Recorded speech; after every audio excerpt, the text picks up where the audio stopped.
या कांद्याचे भाव पडलेत म्हणून लासलगावमध्ये काही शेतकरी पाण्याच्या टाकीवरून चढले आहेत आत्महत्या करण्यासाठी. पोलीस तिथले ऑफिसर्स त्यांना समजवण्याचा प्रयत्न करतात. अध्यक्ष महोदय, मंत्र्यांबरोबर माजी उपमुख्यमंत्री आणि आताचे म्हणजे एकनाथराव शिंदे यांचं मी लक्ष मला वेधायचं आहे. या देशातील कांद्याचं उत्पादनापैकी 60% कांदा या राज्यात आणि या राज्यातील जो कांदा उत्पादन होतो त्यातला 60% कांदा हा नाशिक जिल्ह्यातला आहे. अध्यक्ष महोदय, आज एकदम भाव पडलेले आहेत.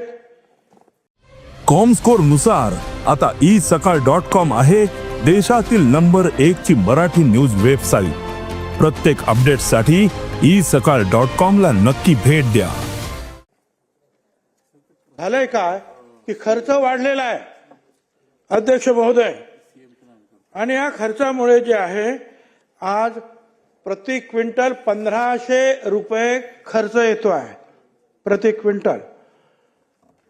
सन्माननीय प्रधानमंत्र्यांनी सांगितलं होतं की दुगुणा आपल्याला प्राइस मिळालं पाहिजे, कॉस्ट मिळाली पाहिजे शेतकऱ्याला. माझं काय म्हणणं आहे की 1500 जाऊ द्या, त्याला 750 रुपये जरी दिले, 2250, तरी मला असं वाटतं की ते त्याच्यामध्ये काहीतरी अर्थ निर्माण होईल. परंतु आज झाले काय, बांगलादेशामध्ये कांदा निर्यात होत होता, त्याने 10% आयात कर लावलं, यांनी 20% निर्यात कर. आता हे 30% झाल्यानंतर आपला शेतकरी आणि व्यापारी हा आंतरराष्ट्रीय बाजारपेठेत टिकत नाही. त्यामुळे तिथले जे आहे जे व्यापारी आंतरराष्ट्रीय जे व्यापारी आहेत खरेदी करणारे, ते सुद्धा जे आहेत आपल्यापासून तुटतात आणि पाकिस्तान, इराण वगैरे इतर ठिकाणी जातात.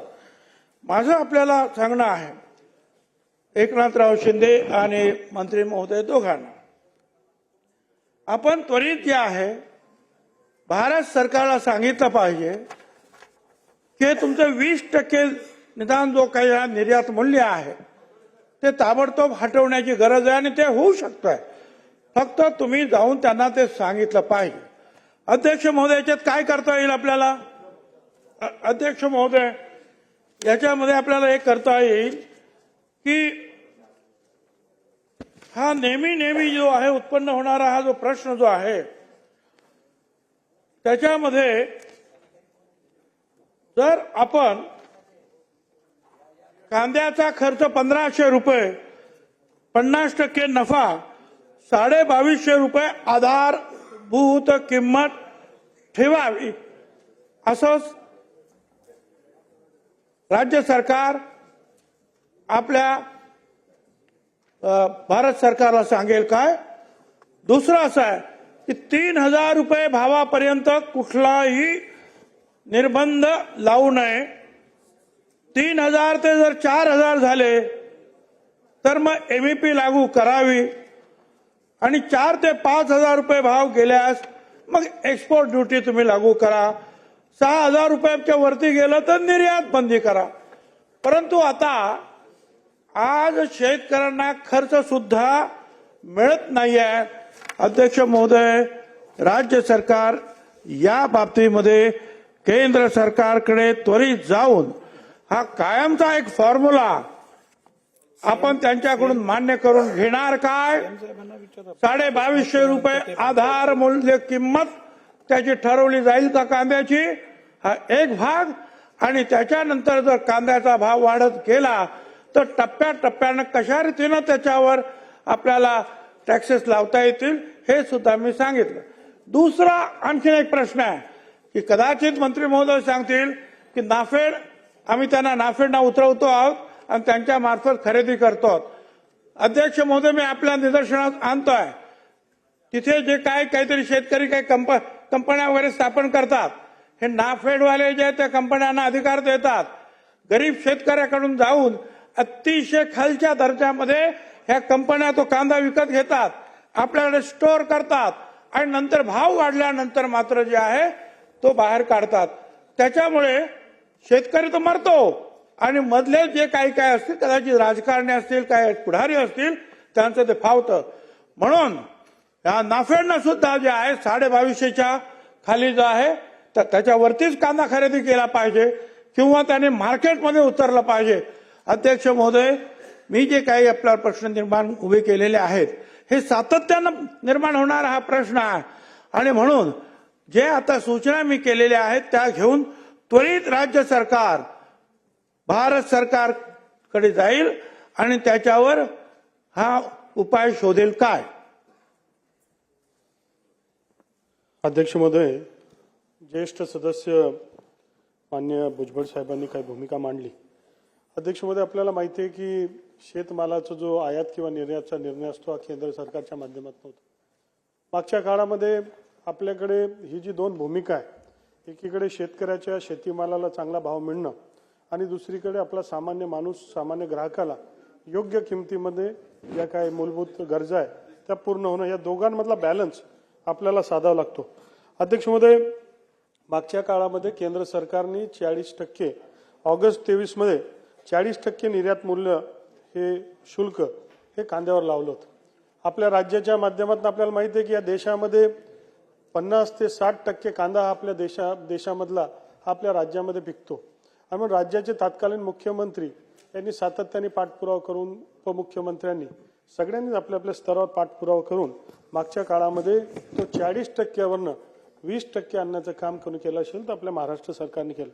अध्यक्ष महोदय, आता जर आम्ही मार्केटची किंमत बघितली तर आपण जर सहज एक माहिती मी काढली तर 2021-22 मध्ये साधारणतः सरासरी दर प्रति क्विंटल 1155 होते. 22-23 ला 806 होते, फार घसरले होते त्या काळामध्ये. 23-24 ला 1380 होते आणि मागच्या 4 वर्षामध्ये सर्वात जास्ती किंमत आता 2070 ही साधारणतः 50% मागच्यापेक्षा अधिक ही किंमत आता सध्या बाजारामध्ये आहे.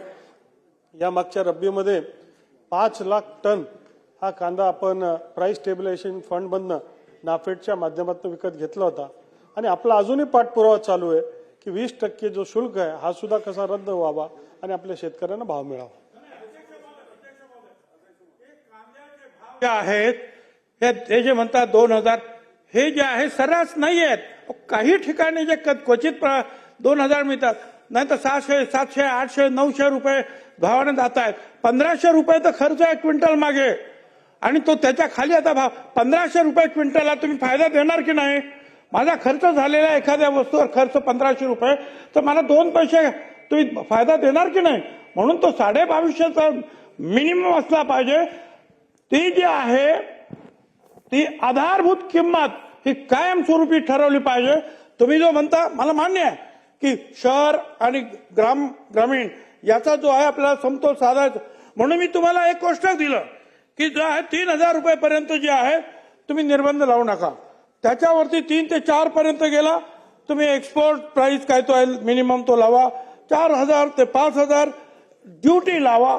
पुढे काय लावा ना, नंतर बंद करा. 6000 झाले तर बंद करा, निर्यात नाही. परंतु एकदम 700 ना 800 रुपये तुम्ही जे म्हणता ना नाफेड ते नाफेड स्वतः खरेदी करत नाही. ते कंपन्यांच्या ज्या आहेत त्यांना नेतात आणि ते कंपन्या ठरलेल्या लोक आहेत आणि त्या कंपन्या तिकडे शेतात जाऊन 700, 800, 900 रुपयाने कसे तरी घेतात. पण सोडून जाईल म्हणून लोक विकतात आणि नंतर ते ठेवतात आणि मग भाव वाढल्यानंतर आणि तोच कांदा जो आहे नंतर नाफेड सुद्धा विकत घेतो. अध्यक्ष महोदय, खाली फार अंधाधुंद चाललेले आहे अध्यक्ष महोदय आणि म्हणून आज शेतकरी जे आहेत पाण्याच्या टाकीवर चढले. माझी जे आहे उपमुख्यमंत्री जे बसलेले आहेत त्यांना मी विनंती करतोय की आपण अनेक वेळेला अनेक प्रश्न घेऊन जे आहेत भारत सरकारकडे जाता आणि प्रश्न सोडवता, ही आनंदाची गोष्ट आहे. पण मग या कांद्याचा प्रश्न सुद्धा कायमचा मार्गी लावण्यासाठी मी जे काही सांगितलं त्याप्रमाणे आधारभूत किंमत 2250 रुपये आणि त्याच्यानंतर जर वाढत गेली तर टप्प्याटप्प्यानं जे आहे तुम्हाला जे इतर निर्बंध लावता येतील. एक लक्षात घ्या, खर्चाच्या पेक्षा तुम्ही अर्धा आम्हाला फायदा देणार की नाही शेतकऱ्याला? काय 2000 रुपये म्हणून तुम्ही सांगणार? 2000 रुपये नाही येतो, 700, 800, 1000, 1500 पर्यंत चालतो. खर्चच माझा 1500 रुपये आहे. त्याच्यामध्ये अवकाळी पाऊस, त्याच्यामध्ये आणखीन काहीतरी भानगडी आणि त्याच्यामुळे जे आहे आणखी नुकसान. अध्यक्ष महोदय, भारत सरकारकडे जाऊन ताबडतोब याचा तुम्ही जो आहे निपटारा करणार की नाही या प्रश्नाचा कायमस्वरूपी हा प्रश्न आहे आमच्या मतदारसंघात. राज्यातले 4-5 जिल्हे जे आहेत ग्रासलेले आहेत या सगळ्या प्रश्नांना. अध्यक्ष महोदय, ज्येष्ठ सदस्य भुजबळ साहेब जे मांडतात ते पोट तिडकीने मांडतात ते खऱ्या अर्थाने आपला हा जो कांद्याचा प्रश्न आहे याच्यामधनं कायमस्वरूपी मार्ग निघाला पाहिजे.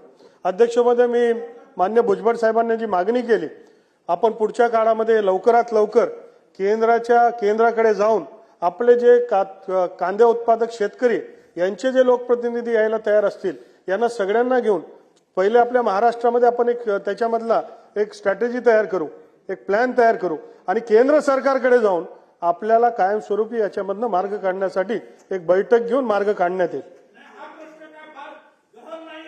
हा ताबडतोबीनं सोडवण्याचा प्रश्न आहे अध्यक्ष महोदय. देश विदेशातील प्रत्येक घडामोडींचे लाईव्ह अपडेट मिळवण्यासाठी आता साम टीव्हीच्या सर्व सोशल मीडिया प्लॅटफॉर्मला लाईक, फॉलो आणि सबस्क्राईब करा. तसंच सर्व नोटिफिकेशनसाठी बेल आयकॉन प्रेस करायला विसरू नका.